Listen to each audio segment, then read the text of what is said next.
Alright guys, so this is the braking system of the Porsche and Cayman. Now all you need to do just pull out this security thing here, and then knock out that pin. Knock out this pin, and the brake pads will pop out. So it's very straightforward to change them.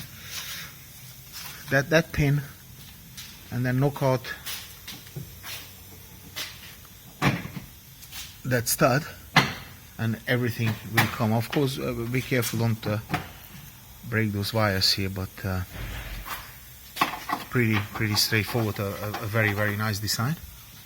And another tip which I learned from the mechanic: when you breathe those brakes, you have to breathe them both sides, one here and one here. A lot of people make the mistake, you only do one side.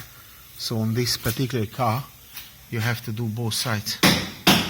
That's it, and that's all to it really. On the pads,